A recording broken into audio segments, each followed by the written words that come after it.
The Where Our Minds Wander podcast may contain sensitive content. Listener discretion is advised.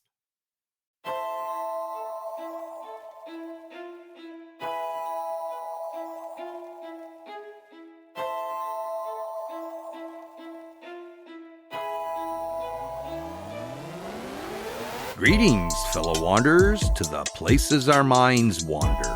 The house at the end of the dirt road, where disembodied voices whisper and strange sounds make the living shiver.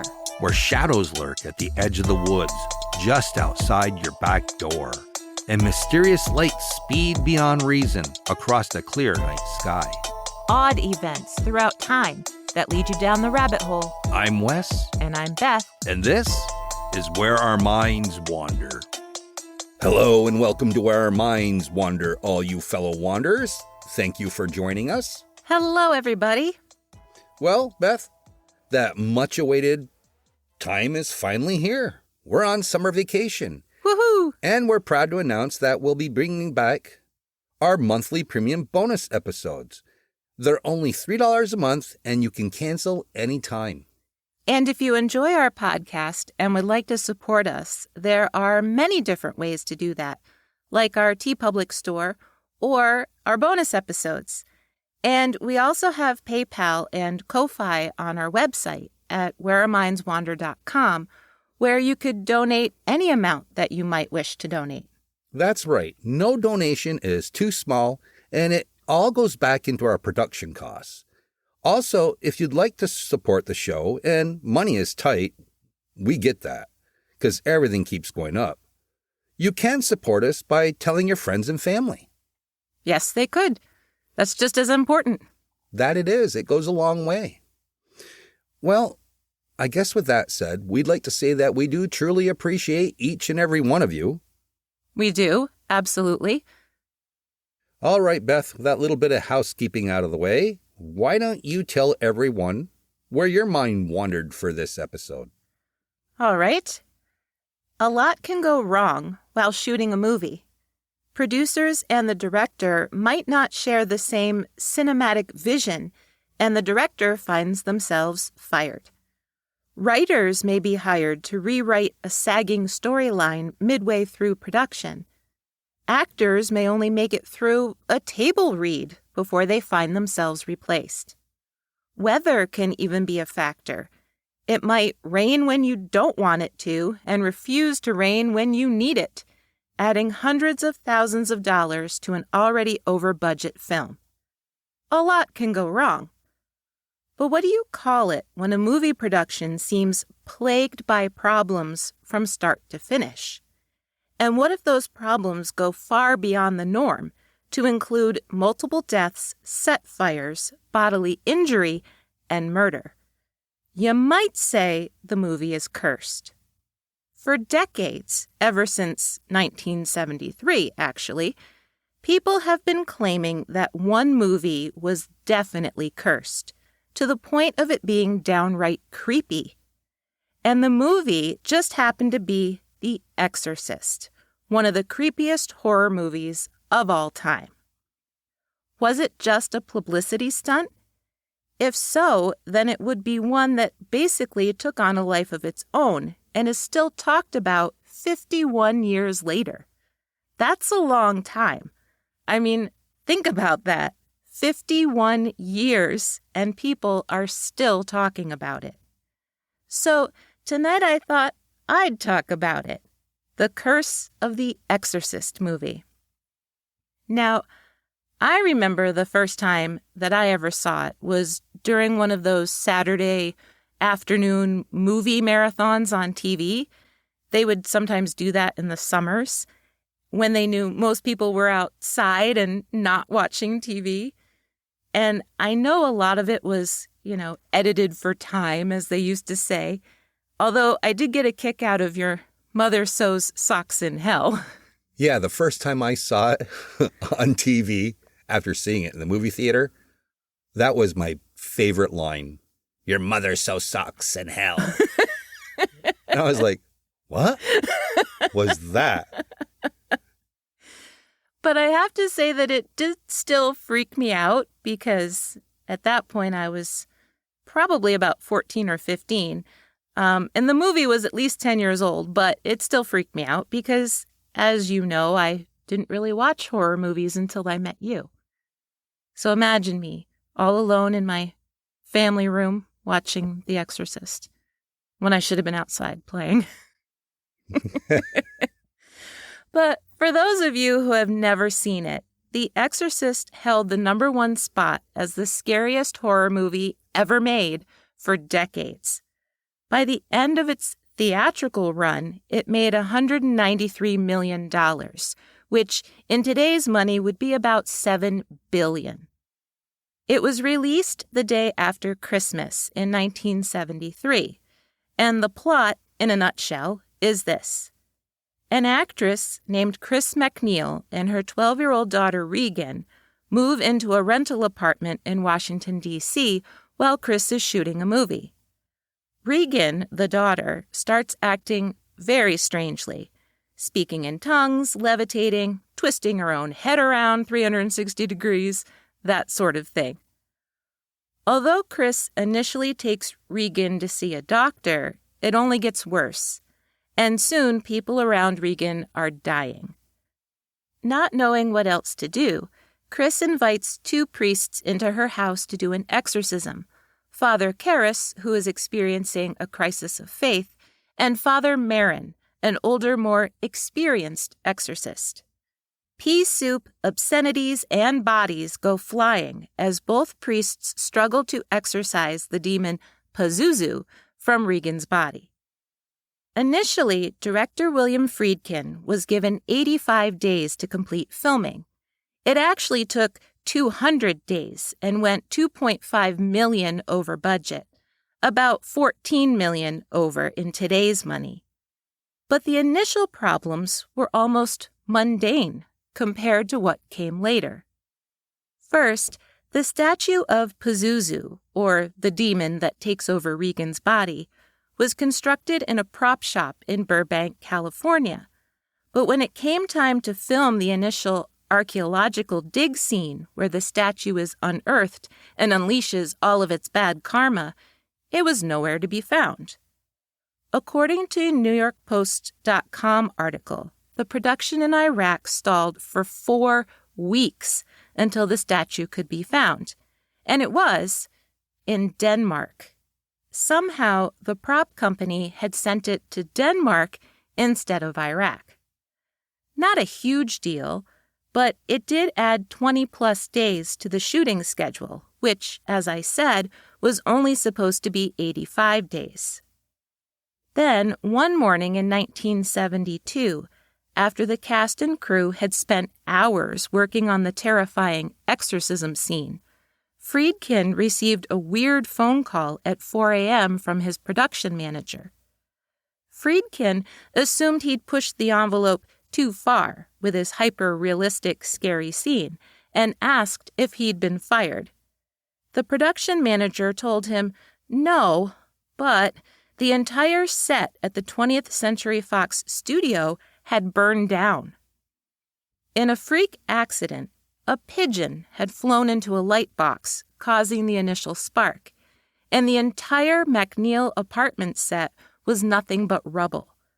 Well, not all of it. One room had survived completely unscathed, Regan's bedroom, where they had been filming the exorcism scenes. There was another 6-week delay while the set was rebuilt. And it was around this time that the crew on set began whispering about bad karma, and that maybe they shouldn't be making such a scary film about demon possession. Friedkin had a private conversation with Father Thomas Birmingham, a priest who had been hired as a technical advisor on the film. Birmingham felt that doing an exorcism of the set itself would only freak out the cast and crew, causing them even more anxiety. So, instead, he agreed to give a daily blessing to everyone involved. Production continued, but then the injuries happened. According to TheSun.com, actress Ellen Burstyn, who played Chris MacNeil in the film, suffered a spinal injury during the exorcism scene. Hooked into a harness so that a crew member could yank her backwards to make it look like Regan had sent her flying with her demonic powers, Burstyn complained to Friedkin that the crew was pulling her way too hard. He insisted that the scene had to look real and continued filming, take after take. Burstyn ended up with a fractured coccyx that had her immobile for 2 weeks and then on crutches for the remainder of the shoot. And Linda Blair, the actress who played Regan, was also injured. She was hooked into rigging during the rocking bed part of the exorcism scene, as her character was overcome with demonic rage. But at one point, the lacing came loose, and she fractured her lower spine. She claims that her screams of pain in that particular scene are completely real. That was the moment the fracture happened. And Friedkin kept that specific shot in the film. So, when people watch the movie, they are literally watching her as her spine fractures. But is that really signs of a curse? Or the sign of a director that went too far to get the perfect shot? I tend to lean towards the latter, and I don't really include injuries in the whole curse thing. I'm not sure I agree that all of the deaths tied to cast and crew members are part of the curse either, except there were a lot of them. I could see where people might wonder. Different sources quote different numbers, anywhere from 4 to 9. Before filming had even gotten through the first few weeks, Max von Sydow, who played Father Marin, lost his brother. The actor went to Sweden for the funeral, causing a delay in filming. Then, Linda Blair's grandfather passed away. Then, the actress who played Father Karas's mother, Vasiliki Malieros, passed away before filming was completed in February of 1973. Now, granted, she was 89 years old, but the string of deaths continued to affect both the cast and crew. According to the NewYorkPost.com, Ellen Burstyn said in an interview that one of the assistant cameramen lost his newborn child during production. The man who was in charge of refrigeration on set, which purposely made all of the actors' breath show during the exorcism scene, also passed away. And one of the night watchmen died as well. If you're counting, that puts us at 5, which, like I said, seems kind of strange. And that's not counting the continued injuries. A carpenter cut his thumb off, and a lighting technician lost a toe in 2 different accidents. Then there was Jack McGowran, the actor who portrayed Burke Dennings in the movie. In the film, the demon-possessed Regan first breaks his neck and then throws him out a window. In real life, McGowran passed away during Britain's influenza epidemic just a month after The Exorcist was released in the U.S. Now, to me, that does seem like a really high number of both accidents and deaths for just 200 days of filming.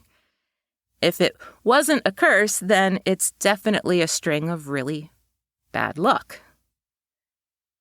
And then, when the movie came out in theaters, things got really crazy.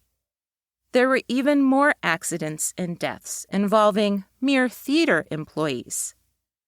The New York Times reported that a movie theater usher fell under a subway and lost an arm, and a movie theater cashier's mother died unexpectedly. And still, audiences flocked to theaters all over the world to see the movie. Some stood in line for hours. And many experienced what they considered evil omens before the film even started, like the notorious bolt of lightning that struck a church in Rome directly across the street from the movie theater, Now, that, by the way, is very difficult to fact check. So whether it truly happened or not, I don't know. But I couldn't find anything that said that it really did. But once moviegoers actually got inside the theaters and the lights went down and the film began rolling, there were even more problems. It was reported all over the U.S. that audience members were suffering from dizziness, vomiting, and diarrhea. One woman even broke her jaw when she passed out during the film, and she ended up suing Warner Brothers. In the UK, ambulances were reportedly waiting outside theaters that were showing the film just to be on hand for distressed watchers. Now, I found this kind of interesting.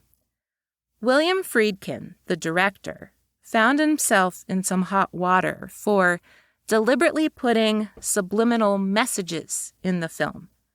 For example, there are a few strobing effects where different pictures filled the screen for just a split second, according to thedailymail.com. Friedkin said this wasn't discovered by many people at all until the film was released on VHS and people could advance the film frame by frame. But I can't help wondering if it was this strobing effect that caused audience members to suffer from dizziness. Because today, films have to have a warning or a disclaimer at the beginning so that people are aware of the possible effects. He also strategically chose certain sounds for his soundtrack, like the incessant buzzing of bees, which can also cause audiences to have auditory distress. Now, I don't think he did this maliciously. I truly think that he was trying to heighten the sense of anxiety and tension in his scenes. But his unintended side effects may have caused the physical reactions. Not a curse. But he also admitted in the same article that he himself noticed some bizarre stuff in his own footage. For example, he claimed that during post-production, as he looked at the dailies, he found several unexplained double exposures that kind of freaked him out. Was it more of a publicity stunt, or signs that he shouldn't have been messing with demonic possession stories? And yet, people continued to go see the film, and in 1974, a security guard at a Midtown East theater in New York City told the New York Post that there were several heart attacks and even a miscarriage brought on in the theater by the film. Despite all of the controversy, or some might say because of it, The Exorcist went on to be nominated for 9 Academy Awards, including Best Director, Best Actress, Best Supporting Actress, and Best Picture. It lost Best Picture to The Sting, by the way, which was also a great movie. It was an awesome movie. However, it did win in the sound and screenplay categories. And then, in 1979, The Curse of the Exorcist was brought up once again with the arrest and conviction of Paul Bateson.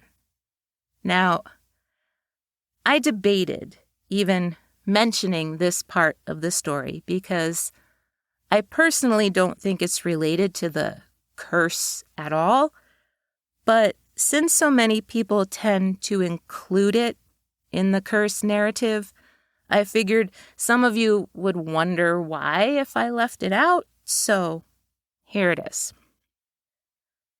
Bateson was working as a radiology technician in the radiology lab at New York University back in 1972 when William Friedkin went to observe a cerebral angiography.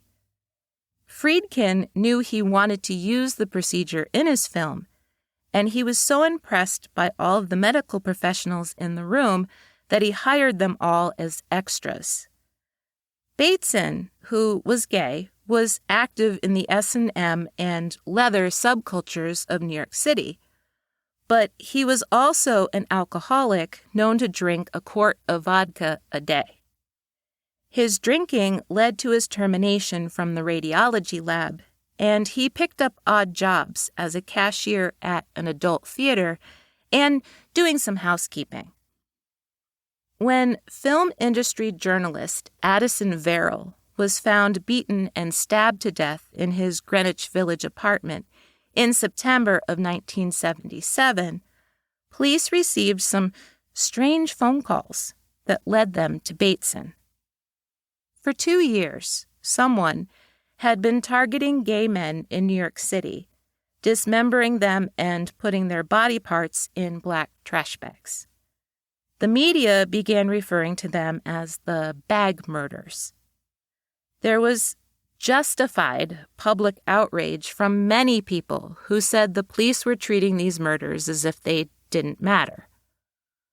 So, although Bateson did admit to killing Verrill, and he did serve 24 years in prison for that crime, Bateson bragged to other inmates that he was the one responsible for the bag murders. When William Friedkin visited him at Rikers Island, Bateson even told him he had done it. However, there was never enough evidence to prosecute him. Bateson was released on parole in 2003 after serving 24 years and 3 months. He successfully completed his parole in 2008, and then he completely disappeared. Friedkin always believed that he had moved to upstate New York. However, any public record of his existence just stops after 2008. Except for one thing. In 2012, the Social Security Death Index lists a Paul F. Bateson as having passed away on September 15th of that year. Whether he did pass away or not is a mystery, and his story, unfortunately, is wrapped up in the entire Exorcist curse, although, as I said, I would argue that it really shouldn't be, because, in my mind, Bateson committed unforgivable crimes against at least one gay man during a time when very little concern was given towards these types of crimes by law enforcement. But if the Verrill case contributed to a change in thinking, then I feel better about mentioning it. But I don't think it had anything to do with the movie being cursed. Although I can also see how it might be hard for people to separate it all out, especially if they already believe the entire premise of the movie is evil. They'd want to make the connection that a movie about demonic possession would contribute to someone committing a heinous crime. So, with all that, what do you all think? Was the Exorcist movie truly cursed? Or, as I said, was it all just a brilliant marketing ploy? The fire, the missing statue, the lightning bolt striking the Roman Church. In 2010, the Library of Congress selected the film for preservation in the United States National Film Registry as being, quote, culturally, historically, or aesthetically significant, end quote. Well, it was quite significant because it had an effect on my generation. Well, yeah. I mean, everybody did consider it the scariest freaking movie they'd ever seen. It was pretty scary at the time. I'll give it that. Yeah. And I do think the amount of, or the number of deaths related to cast and crew during filming, to me, does seem statistically kind of high. It does seem kind of high. But the injuries themselves, well, that's the harnessing rig. Right. I could see where that puts a lot of stress on your body. Right. And for the moviegoers, like I had said, if there was that strobing effect in the film, that bothers me. I can't watch movies that do that. I have to close my eyes. And the sound of, like, the bees buzzing, I also have issues with sound, right? We were watching something the other night with a low tonal beat to it. You remember I said to you it was giving me a headache? Yes, I remember. So those things affect me. So I could see how thousands of moviegoers might respond with headaches and dizziness and nausea and all that. Yeah, especially in the theater. I mean, I'm a audiophonic kind of guy, and we do have the 7.1 surround sound speakers in there, which I like to turn up, and, well, you feel the full effect. Right. But it never mentioned anything about seizures, which is, No. I'm surprised. No, it didn't. Especially with the strobing. Right. Because now even in video games, I mean, there's warnings against, because of the seizures that the flashes can cause. Yeah. I don't know. I found it all interesting. It is. I tend to believe there might be a little bit going on there. Really?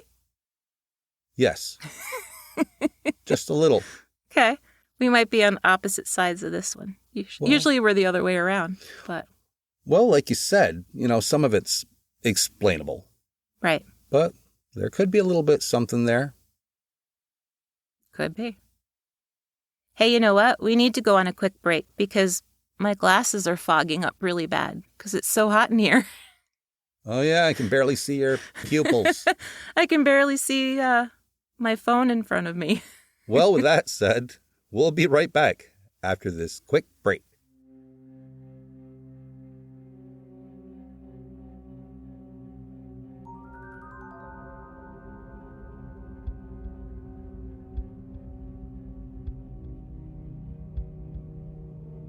Hey, did you know? Around 7 p.m. on December 11th, 2002, motorists traveling along A3 near Surrey, England, watched in horror as an oncoming car veered off the road and went into a ditch.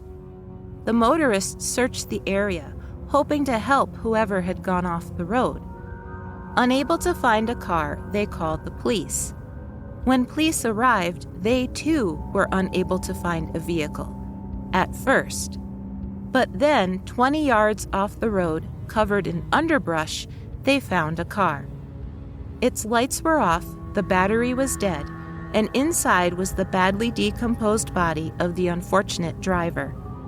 Their conclusion was that there indeed had been a crash 5 months earlier. The shaken couple wondered if they had witnessed a phantom crash that was meant to lead them to where the actual accident had occurred. Who'da thunk it?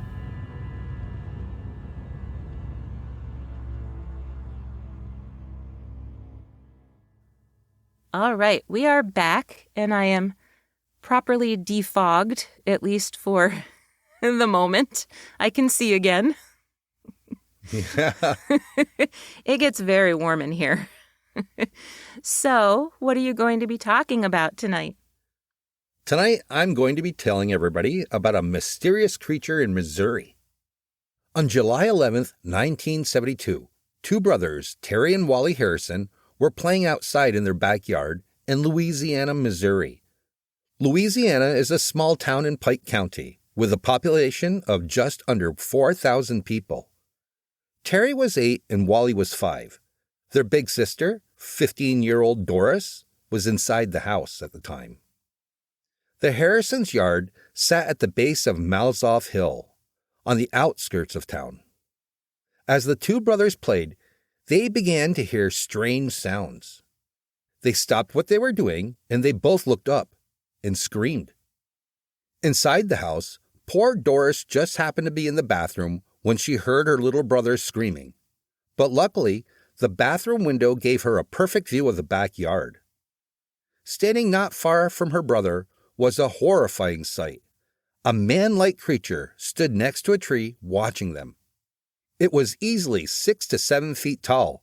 Its pumpkin-like head sat directly on its shoulders, and it was covered from head to toe with long, shaggy black hair. The creature's face was so covered that all she could make out were 2 glowing orange eyes. It also appeared to be carrying something in one of its hands. What she couldn't see, but her brothers could, was that the creature's hands Each had only 3 fingers, and it was clutching a dead dog. The terrified boys must have made a run for the house, or perhaps the creature itself ran off. The sources don't really say. But when Pastor Edgar Harrison got home, his 3 children bombarded him with their horrifying experience. He was able to reassure them that all they saw was a vagrant hippie and that they had let their imaginations get the better of them. And yet, a local farmer reported that his dog had gone missing, and a neighbor mentioned that they had heard a weird growling sound that they couldn't identify. The children, well, they knew what they had seen, and 3 nights later, on July 14th, their father had to admit that perhaps they had been right. Harrison, who was a Pentecostal minister, had stepped out onto his porch with his parishioners who had come to his house for a prayer meeting. As the group socialized and got ready to head home, they all heard the unmistakable sound of growling, except it was a growl that none of them could recognize. Then the air filled with hair-raising shrieks, followed by a horrible stench that they all said smelled like rotting flesh. Alarmed, Harrison called the police, and his parishioners ran for their cars and sped away. By the time the police arrived, the creature had left without a trace. What Harrison didn't know was that earlier in July of 1971, 2 women named Joan Mills and Mary Ryan were driving along Highway 79, just north of Louisiana, when they spotted a half-ape, half-man creature standing by the side of the road. As they drove by, they were allegedly able to hear a strange gurgling sound coming from the creature. It seemed Momo, the Missouri monster, had made itself at home in Pike County. At 5 a.m. the morning after Pastor Harrison's Momo encounter, another local man named Pat Howard had his own sighting. According to the BFRO website, there was another substantial encounter on July 15th of 1972. Although the person who submitted the report chose to remain anonymous, it says that he had gone to a party with a friend. The person had decided to leave the party and was walking east along Route 70. After about a half hour or so, he became aware of a terrible stench that was a cross between a skunk and rotten flesh.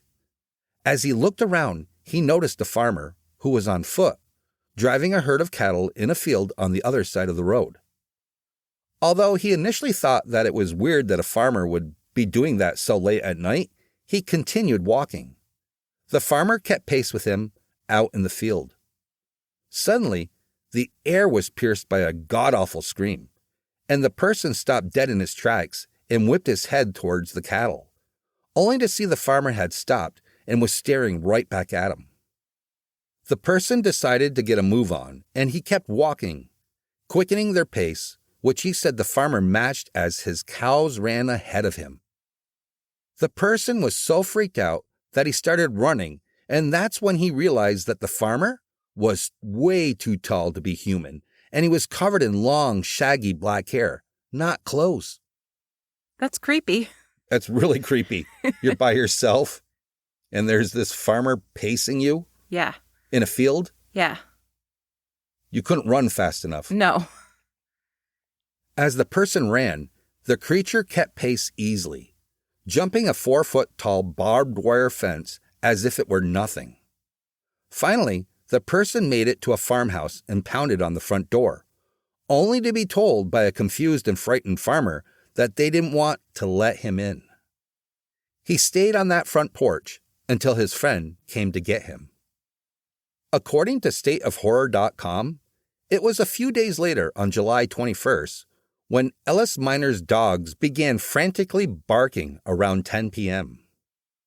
According to stateofhorror.com, Minor grabbed a flashlight and stepped outside, thinking his dogs were barking at a wild animal or somebody else's wandering pet.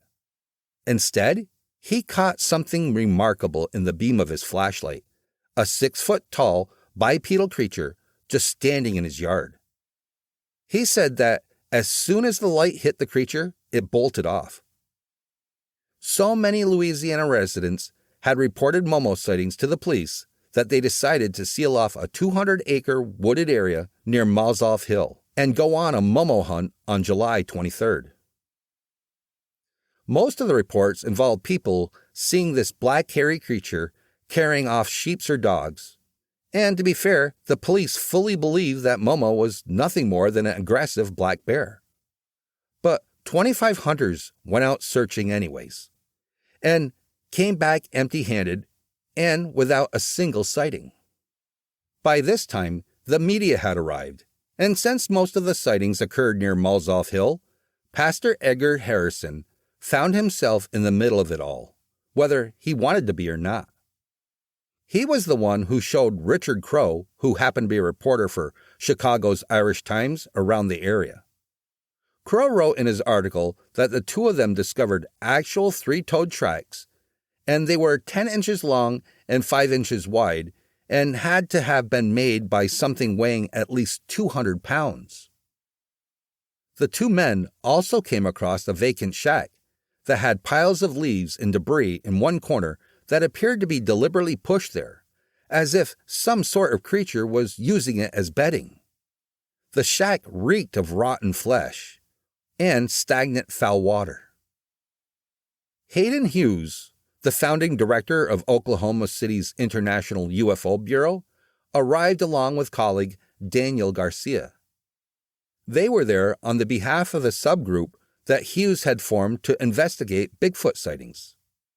Just an aside on Hughes that I found really cool as a teenager interested in UFOs, he had written to Nikita Khrushchev, the leader of the Soviet Union, to ask for information about Russian UFOs.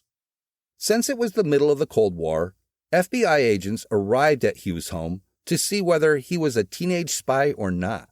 Oh my gosh. I know. It's like Sheldon on Big Bang Theory. I was just going to say that. When he ordered the uranium or whatever it was, plutonium or something. Right. So Hughes always said that as a teen, he had gotten a visit from two men in black. That's really cool. It's pretty awesome. But anyways, back to Momo. Hughes and Garcia camped out in Harrison's backyard, collecting first-person accounts and hoping to have an experience or an encounter of their own. Hughes was working on the theory that Momo, and all Bigfoots, was actually an alien species. According to stateofhorror.com, Hughes remarked on how impressed he was by the locals' willingness to tell their stories and how sincere they all seemed. None of them were in it for anything. None of them were compensated. Despite the numerous documentaries and news stories being shot in their town, no one really profited from it, other than the small amount of business that it brought into the town. Hughes himself ended up doing 75 different television and newspaper interviews just on Momo. That's a lot. That's quite a bit. He shared that he felt that all the Bigfoot, including Momo, migrate across the U.S. from Washington and Oregon through Oklahoma and then to Florida before returning to Washington.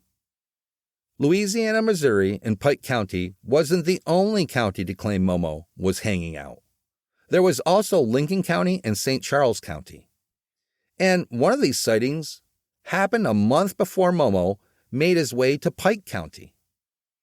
In June of 1972, two fishermen named Vaughn and Tim were enjoying a summer day on the banks of the Quiver River, near Quiver River State Park.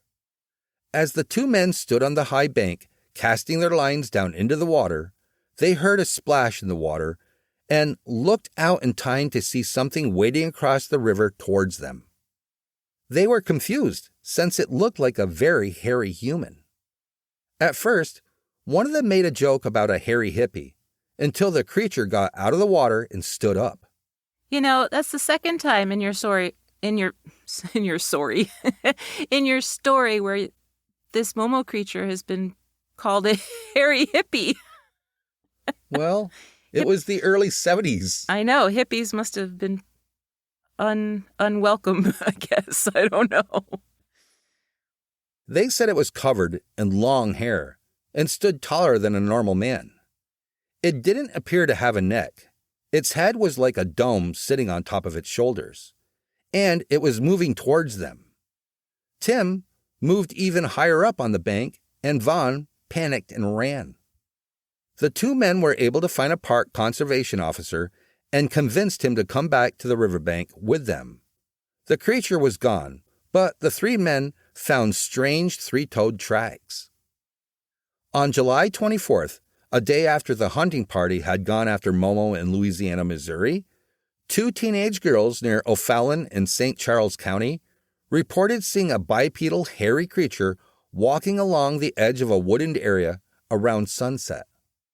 And then, as cryptids often do, Momo seemingly disappeared. Years went by, and the sightings basically dwindled to nothing. Although there were still a few.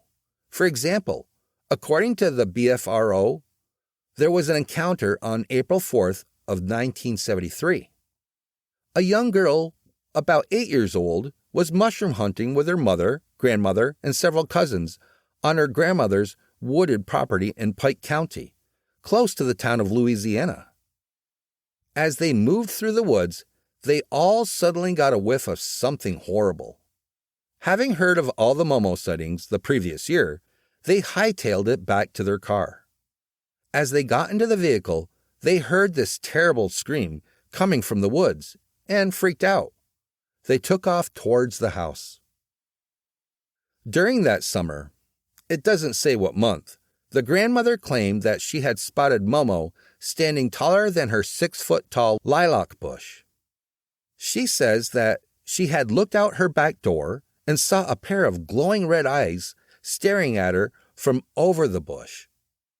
Her aunts and uncles also claimed to have seen Momo, glowing red eyes and all, and always accompanied by the foul stench. At one point that summer, they were even able to take plaster casts of strange footprints that were between 14 and 16 inches long. By the late 70s, there were even fewer sightings. For example, on August 1st, 1976, a couple named Bob and Mary were jogging on the Missouri River. Now, I have to tell you that I had to look up what jugging means. It's basically a way to fish, where you put a bunch of baited plastic jugs in the water and weigh them down so they kind of float along. The couple were in a boat, floating amongst the jugs that they had just put out. But anyway, as they were floating along, they caught sight of something dark squatting down on the opposite bank near the water's edge, getting a drink by cupping one hand with water. As they floated closer, the creature stood up, and they could see that it was about 7 feet tall and covered in thick, long, dark hair. Do they think it was a hippie? I don't know. They didn't say. Oh, okay. That had to piss off the hippies, though. I know. I mean, come on. They were about 50 feet upriver from the creature when it noticed them. It turned around and headed quickly into the woods, literally pushing trees over as it walked away. The couple remarked that it was almost like the trees were being felled by some sort of machine. They could hear branches snapping for several minutes as it moved further and further away from them. But all in all, the BFRO lists 29 Bigfoot sightings in Missouri attributed specifically to Momo, and not just your regular run-of-the-mill Bigfoot. Remember, as I said before, Momo has those distinctive 3 fingers and 3 toes on each appendage, and those glowing orange or red eyes. So he's like a subspecies of Bigfoot almost, or like a cousin, not subspecies. He's a cousin. I guess one could say that. Yeah. So, does that mean that Momo left Missouri and hasn't been back? Of course not. Some locals say that Momo never existed at all, and that the town did profit from the frenzy in a big way. By August of 1972, they had a town sidewalk sale, calling it the Momo Sidewalk Sale, where JCPenney sold jeans for $2.50, and the local tailor sold coats at a 70% discount. The local restaurant even offered a new menu item, the Momo Burger. I wonder what was on it. I'm not quite sure. According to MissouriLife.com, shoppers packed the streets and happily took advantage of the great prices. The town even held an annual Momo festival for a few years.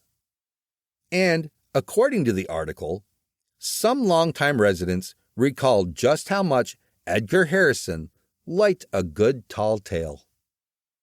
Now, what does that all mean? As we like to say, we'll let you all decide for yourselves. Momo. I can't hear that without thinking about My cat. Your cat, Momo. When we first met, Yes. my daughters and I had a white cat named Momo. He was an awesome cat. He was a great cat. Yeah. He came from one of my patients, and when we went into the house, he had all these kittens. And he's like, "Do you want a kitten?" And we're like, well, we can't talk about kittens right now. We need to treat you. You're in respiratory distress. But he wants to talk about kittens. And I went home and told my daughters, and I knew that he had to get rid of him. He couldn't be around him. So we went back and we picked out this white kitten, and it was adorable. And on the ride back, it was full of fleas because my daughters were in the back seat going, "Daddy, it's full of fleas." Oh, no. So we got home and gave it a bath, and then we named it Momo. He was a good cat. He was. He used to chirp instead of purr. Yes, he chirped all the time. He would lay above me on the couch, and he would just happily chirp. It was the strangest thing. A far cry from Momo the Missouri Monster, however. Right. Well, Beth, that about wraps it up for this episode. Alrighty. As always, if you would like to know more, you can always check out our sources in our show notes. It'll give you hours of pleasurable reading material if you are so inclined. Well, with that said, join us again next week for an all-new episode of Where Our Minds Wander. See you soon.